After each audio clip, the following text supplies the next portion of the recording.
ગુરુર્બ્રહ્મા ગુરુર્વિષ્ણુ ગુરુર્દેવો મહેશ્વર ગુરુ સાક્ષાત પરબ્રહ્મા તસ્મૈ શ્રી ગુરુવે નમઃ. તો દર્શક મિત્રો, મારો આશય એ છે કે વિદ્યાર્થીને સમાજની અંદર પૂરેપૂરું ઘડતર કરીને કેવી રીતે મૂકવો જોઈએ જેથી એ વિદ્યાર્થી દેશનો આદર્શ નાગરિક બને. તો એની સૌથી પહેલી જવાબદારી છે માતા પિતાની. એવું કહેવાય છે કે એક માતા બરોબર 100 શિક્ષક. જો માતા પિતા પોતાના બાળકોને નાનપણથી જ એ જાતનું વાતાવરણ ના આપે, એ જાતના સંસ્કારો ના આપે, તો એ વિદ્યાર્થી એની રીતે શાળામાંથી જે કંઈ શીખે એ બધા સંસ્કારો એના ઉપર અંકિત થઈ જવાના. પરંતુ જો માતા પિતાએ ઘરની અંદર નાનપણથી પૂજા તરફ, પાઠ તરફ, પ્રાર્થના તરફ, વડીલો તરફનો એક આદર ભાવ એ બધું માતા પિતા શીખવાડે. વિદ્યાર્થીઓએ આધ્યાત્મિક તરફ કેવી રીતે જવું એના માટેની જે પ્રાથમિક જરૂરિયાતો છે એ તરફ ધ્યાન આપવું જરૂરી છે. દરેક વિદ્યાર્થી જે ખરેખર આધ્યાત્મ તરફ પોતાની પ્રગતિ કરવા માગતો હોય એવા વિદ્યાર્થીએ સૌથી પહેલાં તો આસન ઉપર બેસતા શીખવું જોઈએ. આસન ગરમ લેવાનું અને પૂર્વ દિશા તરફ એનું મોઢું રાખવાનું અને કોઈ જાતના વિચારો વગર અથવા તો વિચારો આવતા હોય તો પણ એ વિચારો તરફ ધ્યાન આપ્યા સિવાય એને કમસે કમ 1 કલાક બેસવાની પ્રેક્ટિસ કરવી જોઈએ. જ્યારે 1 કલાક બેસવાની પ્રેક્ટિસ કરશે ત્યારે ધીરે ધીરે એના વિચારોનો જે પ્રવાહ છે એ ઓછો થવા માંડશે. અને એમ કરતાં કરતાં જ્યારે વિચારોનો પ્રવાહ એક એવા લેવલ ઉપર આવી જશે ત્યારે એના મનની અંદર એક પ્રકારની શાંતિ થશે. કારણ કે આખા દિવસની પ્રવૃત્તિની અંદર રચોપચો રહેતો વિદ્યાર્થી, એના માટે મગજને શાંત કરવું, વિચારોને ઓછા કરવા બહુ તકલીફ વાત છે. બીજી વાત, આટલું થયા પછી એને જે કોઈ પણ ઈશ્વરના સ્વરૂપમાં શ્રદ્ધા હોય એનો કાં તો મંત્ર બોલવો અને કાં તો એનું ખાલી ધ્યાન કરવું. મંત્રની પણ જરૂર નહીં. અને એ પહેલાંની અગત્યની વાત એ કહું કે દરેક વિદ્યાર્થીએ આધ્યાત્મિક શરૂ કરતાં પહેલાં માતા પિતાને ખાસ વંદન કરવા. કારણ કે માતા પિતા એ સાક્ષાત પરમાત્માના સ્વરૂપો છે, એ ખાસ ધ્યાનમાં રાખવું. અચ્છા, હવે જ્યારે તમે આધ્યાત્મના ક્ષેત્રમાં જશો ત્યારે તમારે થોડુંક અભ્યાસ નહીં પણ અધ્યયન કરવાની જરૂર પડશે. તો માતા પિતાએ એ મુખ્ય જવાબદારી સંભાળવાની છે કે પોતાના બાળકોને આધ્યાત્મ તરફ કેવી રીતે પ્રવૃત્ત કરે. એના માટે માતા પિતા કઈ જાતનું બાળકોને સમજણ આપી શકશે, બાળકોને એ બાબતના વિચારો તરફ વાળશે, એ બહુ જરૂરી છે. માતા પિતા પોતે પણ જો ગીતાનો અભ્યાસ કરતા હોય અથવા તો મહાભારત કે રામાયણ જેવા પુસ્તકો વાંચતા હોય તો એ લોકોએ પણ એમના બાળકોને એ પુસ્તકો વાંચવા તરફ વાળવા જોઈએ. કારણ કે એની અંદર જે જ્ઞાન છે એ ખરેખર આધ્યાત્મનું અને જીવન જીવવા માટેની એક અદ્ભુત કળા છે. અને એ બધી વસ્તુ, એ આ બધી બાબતોનો ખ્યાલ માતા પિતાનો હોવો જોઈએ. કારણ કે માતા પિતા બાળકના કુણા મગજ ઉપર જે રીતે અસર કરી શકશે એવી અસર શિક્ષક નહીં કરી શકે. અને માતા પિતા છે એ એમના માટે ભગવાન સ્વરૂપ છે. માટે માતા પિતાએ બાળકોને કેવી રીતે આધ્યાત્મ તરફ વાળવા એ એમની મેઇન જવાબદારી છે. કારણ કે એ લોકો ભવિષ્યના પોતાના સંતાનોને સમાજમાં એવી રીતે મૂકવા માગે છે કે જેથી એ બાળકો બીજાને પણ આધ્યાત્મ તરફ ગાઈડ કરી શકે. હવે આધ્યાત્મમાં જવા માટે જે મેં પહેલું કીધું કે એક તો આસન હોવું જોઈએ, બીજું જો થઈ શકે તો પ્રાણાયામ શીખી લેવો જોઈએ, ત્રીજું કે કોઈ પણ એક ભગવાનને અથવા ઈશ્વરના એક સ્વરૂપને પોતે ઈષ્ટ માને. ઈષ્ટ એટલે ઈચ્છિત. એ માનીને એની અંદર એ જપમાં પ્રવૃત્ત થાય એ જરૂરી હોય છે. તો પ્રશ્ન એ થાય છે કે એવા વિદ્યાર્થીઓએ શું કરવું જોઈએ?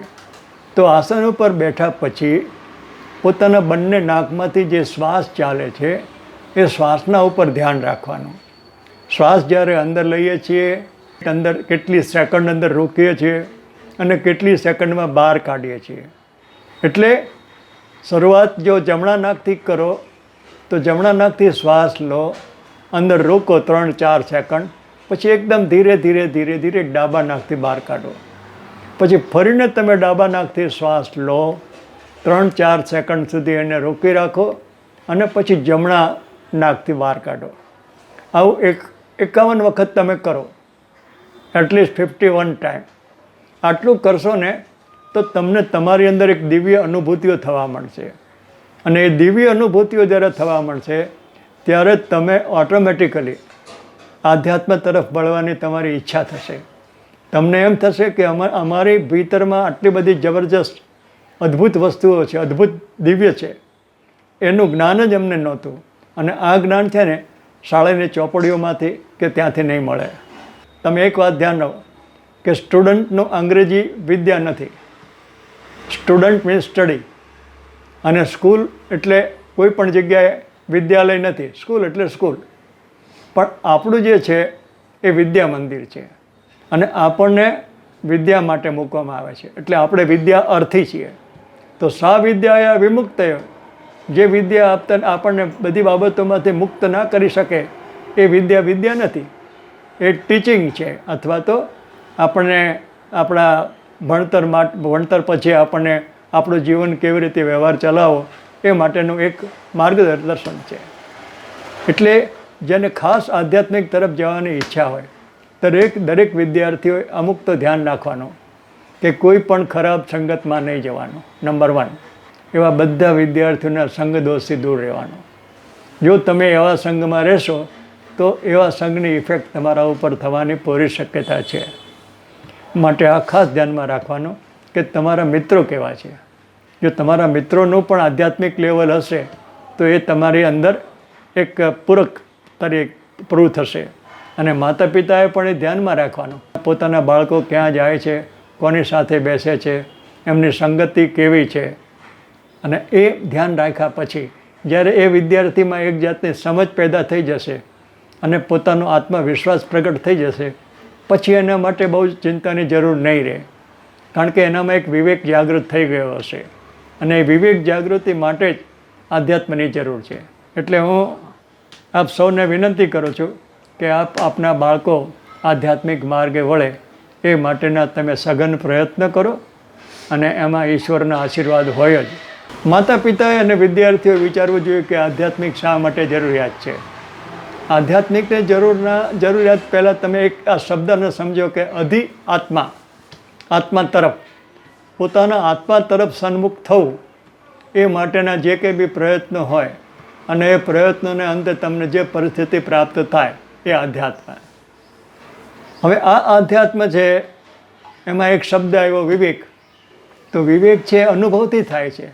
જીવનની અંદર સારા અને ખરાબ અનુભવો થતાં વ્યક્તિ પોતે નક્કી કરી શકે છે કે મારા માટે સારું શું અને મારા માટે નુકસાનદાયક શું. જ્યારે એને આ વસ્તુની ખબર પડે તો એ નુકસાનકારક જે કંઈ બી હોય એનાથી દૂર રહેવાનો પ્રયત્ન કરે, એને નામ વિવેક. અને એ વિવેક પેદા થઈ ગયા પછી ધીરે ધીરે આ બધી નાશવંત વસ્તુઓ છે, જે મટીરિયલ વસ્તુઓ, એનું પણ આપણને જ્ઞાન થવા માંડે કે આ મટીરિયલ વસ્તુ છે એ નાશવંત છે. It is a need base છે, જરૂરિયાત આધારિત છે. તો જરૂરિયાતને ઓછું કરીને વધુમાં વધુ કે જેનામાં વિવેક પેદા થાય, એ વિવેકના અભ્યાસથી એ ધીરે ધીરે ઓટોમેટિક વૈરાગ્ય તરફ વળી જવાનો છે. અને વૈરાગ્ય દ્વારા એનામાં આવી જાય ત્યારે ખરેખરો આધ્યાત્મના પથ ઉપર ચડી ગયો છે એવું માની શકાય. એનો અર્થ એ છે કે એ જે સાંભળે છે એ એના મગજ સુધી, વૈચારિક શક્તિ સુધી એ પહોંચાડે છે. માટે જો તમે શ્રવણ કરો તો શ્રવણ એવી રીતે કરો કે જેને તમે તમારા મગજમાં ગ્રાસ્પ કરી શકો. અને મગજમાં જે તમે સંગઠિત કરેલું હશે, ભેગું કરેલું હશે, એ જ તમને ઉપયોગી થશે.